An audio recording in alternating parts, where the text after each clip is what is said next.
Family owned and operated in Delta, home to the Four Winds Light Lager, a crisp, clean, and easy drinking beer. A beer for everyone, a perfect beer for before, after, or during the game. Might want to have a lot of those during the skills competition, which we'll talk about in the Anyone Else segment. Ask for Four Winds Light Lager at your local liquor store or have some delivered right to your door through the online shop at fourwindsbrewing.ca. Let's bring him in.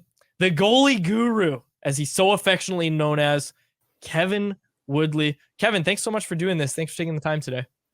It's my pleasure. I could have used some of that Four Winds. I spent the weekend watching my daughter's volleyball team down in Seattle. Nothing against, obviously, big fan of women's volleyball, but you put 12 teams at once playing in the same area. You add the whistles to screaming teenage girl reactions to points, and I felt like I spent the weekend at a Taylor Swift concert, so I'm a little under the weather, a little pounding headache going today. So I needed something to take the edge off over the weekend. What's your reaction to the big news of the weekend? Taylor Swift new album in April. I'll be downloading and listening right away. I'm a hardcore Swiftie. It's all good by me. Fantastic. We're pumped for it. We're pumped for it on this show. Okay, thanks for doing this. No, we'll talk to you about the skills competition as well. What did you think of the new format? Because we haven't really dove into it yet, but we're going to a lot in our next segment. You have to? I know. I want to know your opinion because I have mixed feelings on it. I have very mixed feelings on the new skills competition. I'm not down for anything that involves goalie erasure. What, $100,000? Come on, give me a break. We're the stars of the show. We should get the full schmill. How dangerous is it for real for a goalie to come in cold like that and just face a bunch of breakaway opportunities? This conversation feels like we have every single year. No, I mean, it's not ideal, but I don't know about dangerous. You just go through the warm up. Like, the reality is they can't just show up, throw on their skates and their gear and go out and play. Like, you have to go through your routine. Like, almost, I don't know. I've never actually asked anybody if they go through it completely to the degree they would if they were playing a game. But they go through warming up their body, I think to a similar extent they would for, say, a practice, because you don't want to take that chance. Like, you don't hop in cold and then face the world's best players in breakaways without the risk of, lower body injuries or getting overextended, unless you're going to not try hard. And I don't know, despite what we saw from Nikita Kucherov, I'm not sure anybody's really wired that way. Yeah. Woodley, I wanted to sorry, there was a bit of an echo there. Oh, you sounded great. You were like an all-present harm. It was like I thought actually we had like a holy being was asking me a question. It's our new bit. Awesome. It's our new bit on this show. Voice of God. In all seriousness, I wanted to ask you about the overall, I guess, state of goaltending, because I was thinking about Igor Shesterkin, for instance. There's been a lot of talk in New York about his struggles. I think he's below a 900 save percentage this year. Even in Dallas, Jake Ottinger hasn't had the sharpest year. But even in previous seasons, we've seen, for instance, Thatcher Demko here have a down season last year. It just sort of feels like, outside of maybe Connor Hellebuck, that every goaltender, no matter how much star power they have behind them, is prone to volatility, a lot of highs and lows. What's your take on why we're seeing a lot of this volatility with goaltenders, even when it comes to some of the biggest names? Yeah, to be honest with you, like, if I had the answer to that, I wouldn't be talking to you guys. I'd be cashing bigger checks somewhere. Like, the volatility has been surprising to me, especially amongst the bigger names. Like Shesterkin, when I looked at his game, I didn't see it as one that would have this many highs and lows, right? Is there a level of athleticism and skill that he's reliant on? Yeah, but it was never out of control, right? Like, it wasn't the head first diving stuff.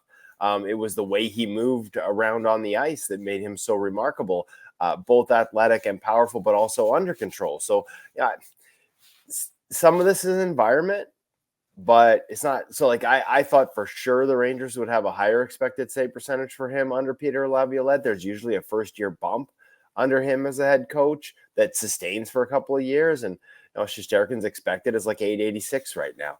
And that's below league average, but not by a ton, just by a little bit. And he's barely outperforming it. So, I grain of salt the 900 a little bit because his expected is 886, but it's not like, that's not a shocking number, right? Like, Jacob Markstrom's rocking an expected of 874 right now.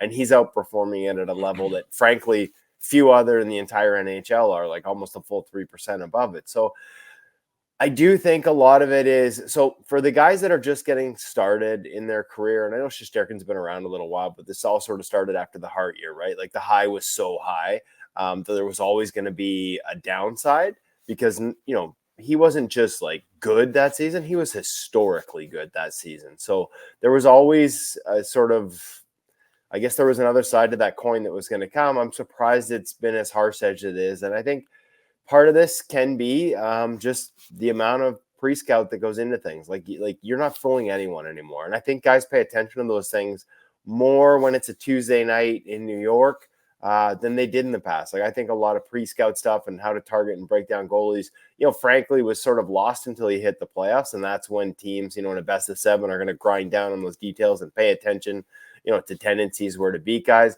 I think the best get that respect a little more often. And so there's no margin for error. I can't tell you why he's having more B games and getting exposed, but if there's one thing that, goalie coaches and goalies around the league have agreed upon over the last couple of years, when I talk to them, it's that you can't get away with a B game. Like I remember with Luongo and that entire generation, like part of them having the success they had 70 plus nights a year was learning how to manage the nights where they weren't on. Now, again, you talk to guys around the league, like you have a night where you're not on, that's when 5 or 6 go by you. Like it's just so hard. A couple of guys have told me this year they feel the game's never been harder for goaltending at the NHL.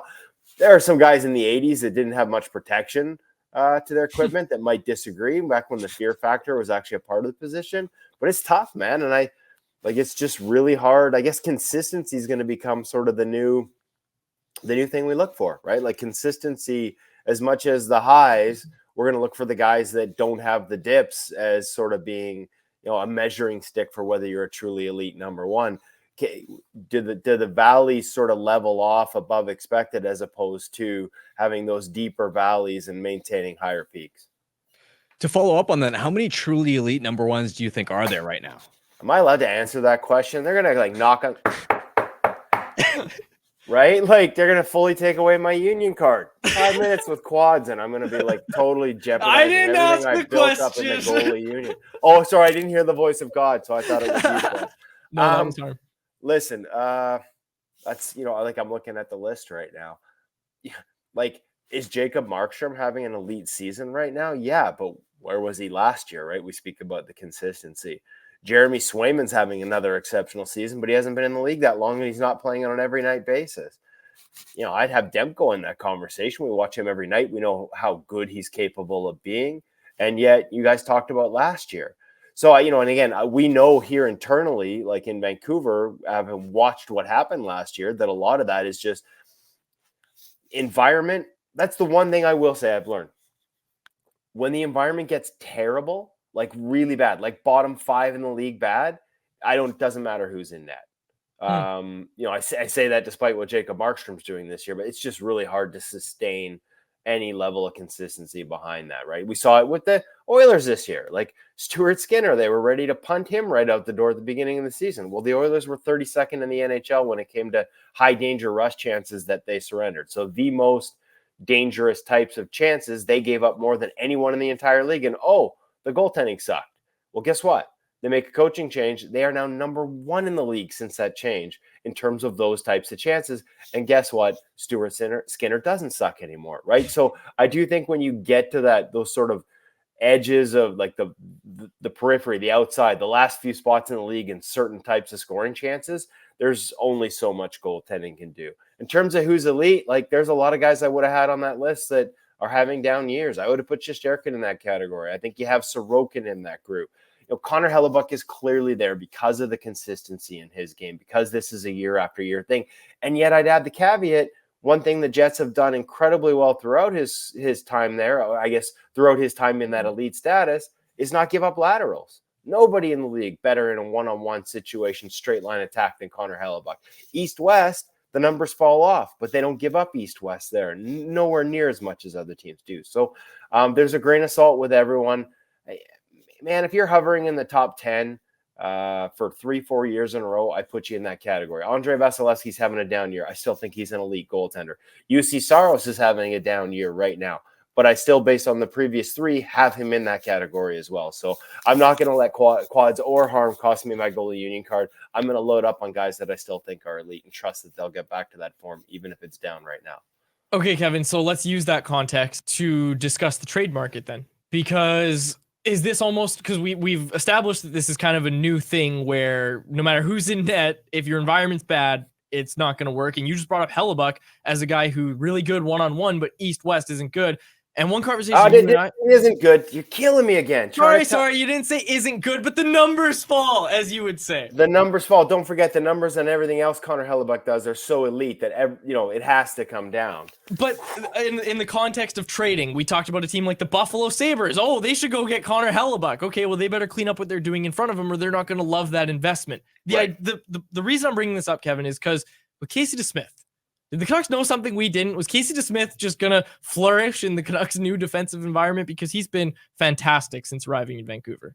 Yeah, no, that's a fair question. Obviously, there's a trust level there that came with them knowing him from the past. Now, the one thing that's happened with Casey is the environment's been pretty good. Like his expected is 895. It was 905 for like the longest time. It was one of the best environments in the league. It's come down here. He's got some tougher starts and some tougher minutes here of late. Like, I guess my question would be, like, when you say how good, where do you put him right now? Like, what do his raw numbers tell you? In terms of backups or? Yeah, no, I mean, I'm going to put you on the spot. So like what level are we talking about here? A level higher than what the Canucks were getting from their backups last year. Let me look, though, because obviously the defensive environment was bad. Let me look at the... Yeah. Well, I got to look it up. Off the top of my head, Kevin, he's the best backup in the world. How about that? Jonathan Quick's been pretty good. Okay, see? So off the top of my head, I'm looking. Just wait. Because you got all these guys that haven't played games.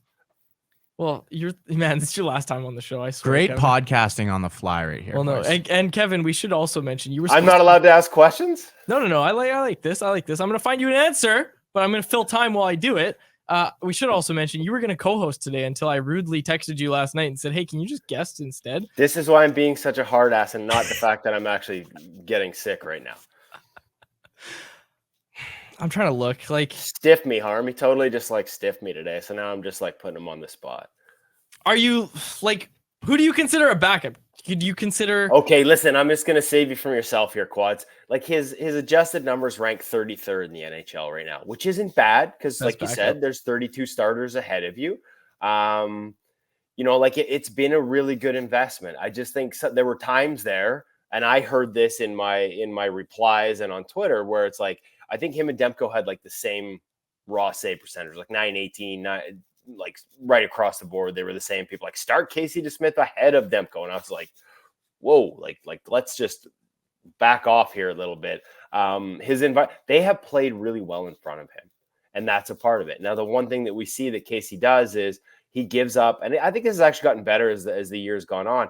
He has controlled rebounds. He keeps them in front of him. They're not bad rebounds. There is such a thing as good rebounds versus bad rebounds, but he gives up a fair amount more of them. I know there are goalie coaches around the league that like that's one of the things they look for.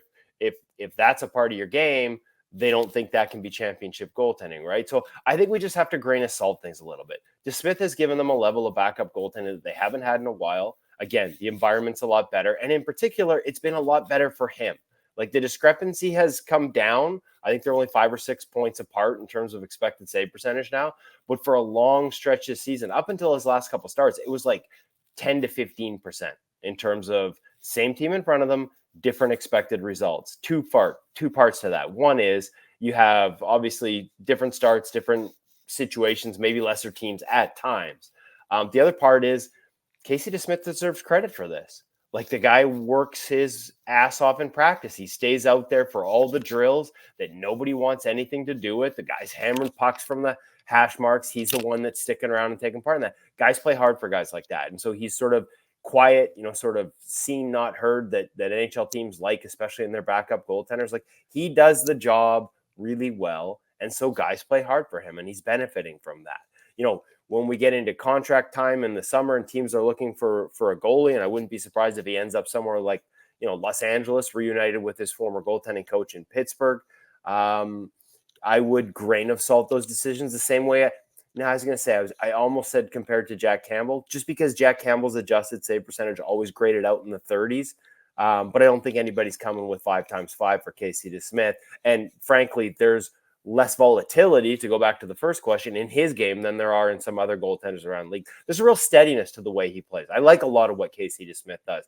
I just find myself like it's almost playing. It's like I feel again. You're getting me in trouble here, Quads. I'm gonna get the knock on the door because I'm sort of trying to back off some of the expectations that have been created during those stretches where he was actually, based on raw numbers, equal to and at times even outperforming Thatcher Demko. And the adjusted stuff said that was never the case. Yeah, by backup save percentage, like I looked it up, he's like 6th in raw numbers. So it's interesting when you kind of add that context. And, you brought up David Rittich, or you brought up LA rather. I want to bring up David Rittich because he's got the second best backup save percentage of any backup goaltender. He's got a 925 on the season. Obviously, LA was really, really good in terms of environment to start the year. Switching away from goalies a little bit, what do you think's gone wrong in LA? And obviously, they make the firing over the All-Star break. Well, it's interesting because the defensive numbers have come down. They were number one with a bullet for the longest time. They're not quite in that same stratosphere anymore, but they haven't fallen off a cliff. Like this is not, like the example I gave you earlier with the Edmonton Oilers. This is not like the worst in the league defensively to the best in the league defensively kind of situation. Like they've gotten worse, but even if you look at sort of say like mid-December on, still on the season as a whole, they're like the top 5 team. They've given up more off the rush since mid-December, and that's what seems to be hurting them. And, again, whether it's Edmonton at the beginning of the season, here in Vancouver over the past couple of years prior to Rick Tocchet coming in, what you give up off the rush is problematic because that's where you can create some of the most dangerous chances. And since mid-December, they're, that's now like, we're talking like full 6-week sample here, even with the break. They're 20th in the league in rush chances against, 5-on-5. And those were numbers that were top 2, top 3 up until that point and have been in that range for the last couple of seasons. So to me, that's a big one because that's where you create open looks, lateral plays. That's where you're going to give up those types of chances that seem to have exposed their goaltenders the most. As far as David Rittich goes, I'm curious to like, I'd be surprised if they don't go to him more. His adjusted numbers are 3rd best in the entire NHL right now at plus 2.6%. Like the only guys with better adjusted save percentage right now than David Rittich are Adin Hill and Jacob Markstrom. That's how good he's been in the early going. Now, there's always been, we talk about volatility again, there's always been some volatility in his game. But if I'm the LA Kings, I think I'm going to want to sort of test that theory and see how long he can sort of hold water at this level, especially given what you've been getting from Cam Talbot since the environment loosened off the rush, has frankly fallen. I don't want to say off a cliff, but it's dropped significantly. Yeah. How do you look at the Vezina race right now? I think a lot of Canucks fans are sort of curious where Thatcher Demko stacks up in all of this and what his odds may look like. I think his odds are really good. His cumulative numbers harm, like he's the only guy that saved more goals above expected. And, for people that hear me throwing that term around willy-nilly here and don't know what I mean, basically ClearSight Analytics measures shot quality using 34 points of data. So we come up with whether the odds of a goal going in, the percentage of time that it goes in based on the quality, all those different sort of factors to create a quality of a shot, and you measure it. And cumulative numbers are your goals saved above expected. So sort of what the total is on the season. The only guy better than him is Jacob Markstrom. He's 19 goals saved above expected. Connor Hellebuck's still under 16. So he's actually got a lead in that regard. And as much as Markstrom's 3 ahead of him and is a deserving candidate, I just don't think that teams are going to be willing to, I think his raw numbers are so bad, again, because the environment is so loose there, that I don't think he's going to have a chance. I could see Jacob Markstrom being a worthy Vezina winner and not even being a finalist this year. It's just sort of the way the voting sometimes goes. Raw numbers are hard to ignore. So Demko should be in this conversation. Absolutely. I think if him and Hellebuck finished with similar raw numbers, I don't like his chances as much. I just think that, GMs like safe picks. That's sort of the way hockey's operated forever. It includes awards voting, and Connor Hellebuck has the Vezina. Some of Hellebuck's numbers, like in 1-goal situations, when we look at I know the raw numbers are exceptional. Like it's like 970 or something when the Jets are up a goal. The goal saved above expected when they're up a goal is insane too. I think it's like 12 or 13 of his 15 goals saved are when the Jets are only up a goal. So he's holding a lead in tight situations. That said, like I don't know that you can punish Thatcher Demko because the Canucks are usually up 2 or 3, right? Like, so he's not playing in a lot of one goal games. And I think we've seen when things have tightened up, he's been really good. So, you know, I think little things like that, though, would probably tip the scales if things end up similar towards Connor Hellebuyck, just based on GM's sort of preferences and history. I will say this, though. It's even like at the end of the day, Demko would have been the guy after 6 weeks, right? Like his first 6 weeks were insanely good. Yeah. And Hellebuyck's in the midst of one of those heaters right now. Like that's how good he's been for the last a little longer, 2 months on that level. It's all going to depend on who has, like if Hellebuyck keeps us up to the end of the season, he'll win it. Yep. If Demko has another 6 week stretch like he did at the start of the season, he'll win it. And if Jacob Markstrom somehow gets the Flames into the playoffs and does, you know, it to the point where it'll be hard for the GMs to ignore a guy with, I think last I checked, what's his raw save percentage? Like it's like just over 900, maybe 907, 908 range. Like I think a lot of voting people are going to look at that and be like, oh, I can't win a Vezina with a save percentage like that. But the truth is, you know, based on the shot quality, nobody's been better this season. Aiden Hill, but in a much smaller sample. So we'll see what happens the second half. Nobody has the answer to that question. They're all worthy candidates. I just think that Hellebuyck's history gives him an advantage. Whether it's fair or not, it's just the reality. Who starts for Team Canada 2026 at the Olympics? Well, you just heard me talk about Aiden Hill. Is that your guy? I mean, if I want to like throw a flamethrower to this thing, my guy's probably Jordan Binnington.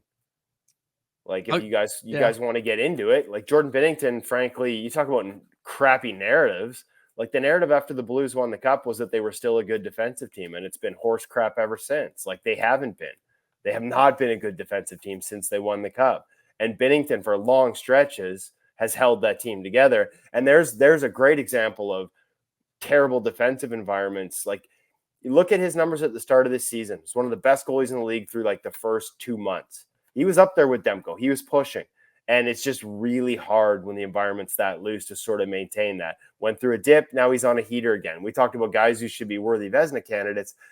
Jordan Binnington's 16 goals saved above expected at this point right now. Just 3 behind Thatcher Demko. So we've seen him when he's not sort of ground to a pulp or they haven't played the wheels off of him or just have him guessing behind that defense. We've seen Jordan Binnington play at an elite level for long stretches, maybe not entire seasons, and that's why he doesn't have more hardware. But for all people don't like about his maybe some of the act and some of the, engaging with other goalies, the reality is the guy can stop pucks, and he's done it at a level much better than the raw numbers would indicate for a number of years now. I'm going to suggest Devin Levi, by the time he's 24, can backstop Team Canada, and he can be a great story.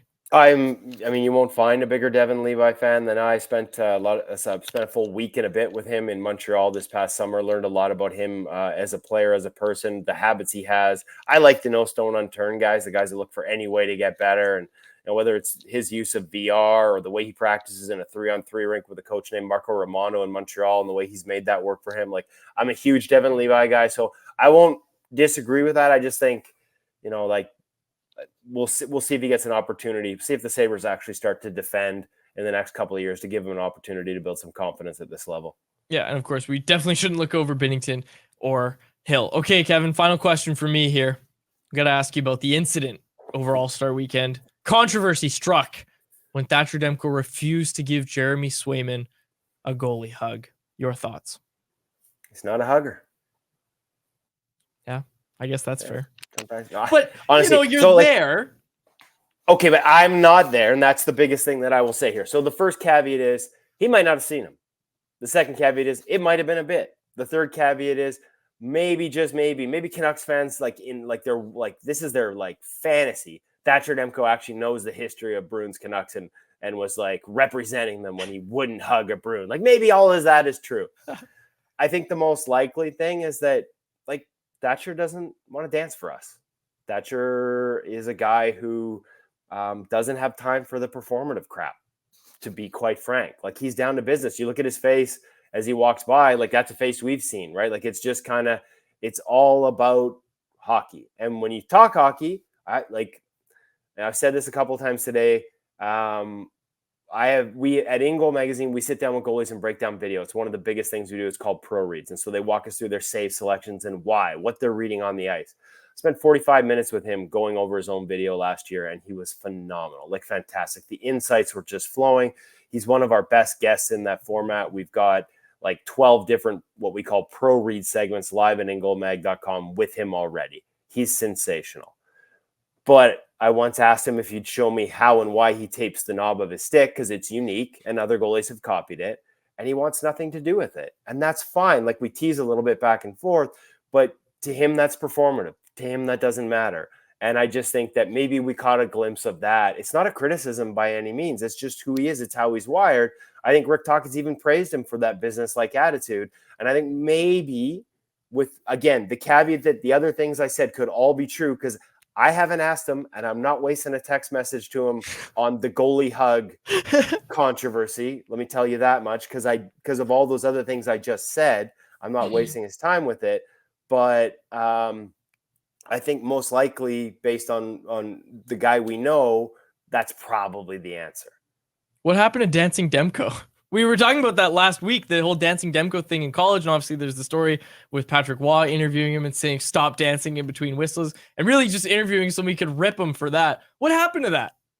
Maybe enough. Maybe hockey finally beat him down. Maybe the Patrick Waugh stuff, maybe we blame Ian Clark, right? Like, look at how sick those pads looked at the All-Star game, but he can't wear those here, right? Like, this is a serious business. Listen, I know the expectation is like, if and this is Ian's told me this before in his numerous appearances at In Goal, right? Like, if we play the most important position on the ice as goaltenders, then we have to be the hardest workers. Like, we have to be the most focused. We have to set a standard that everybody else strives to follow.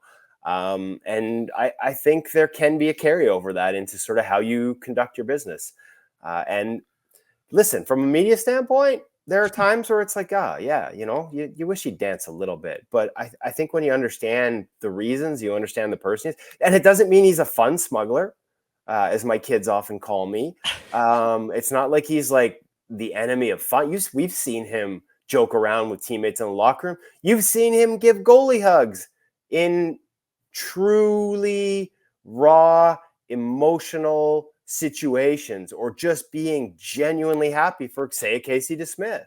Like, he's given big emotional goalie hugs. It's just, this probably felt a little performative, or it was all a bit, and we'll find out when he gets to Boston and they all ask him about it, but it won't be me. Kevin, great stuff as always, man. Thank you so much for doing this, and thanks for joining us today. You guys are going to lead with the goalie hug clip, aren't you, in the promo for this? I'm going to get buried. We'll see. I know. You threw the backup thing at me. You just said all that. I might get thrown out there. We might do the thing where we cut up your answer, and then we'll just find you saying the word where you say, "Oh, I didn't say he's not good," and then we'll just say Thatcher Demko is not good, and we'll get you to say that.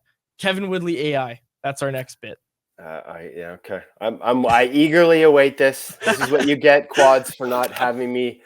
I should thank you, actually. I didn't have to drive downtown. I got to do it from my office. I'm not even wearing pants right now. This is great. So there you go. Right on. Kevin, thanks again, man. Appreciate it. Take care, guys. Canucks Conversation with Harmon and Quads every weekday at 2 p.m. Be sure to check it out on the Canucks Army YouTube channel. And if you missed it, go check it out on your favorite podcast catcher app.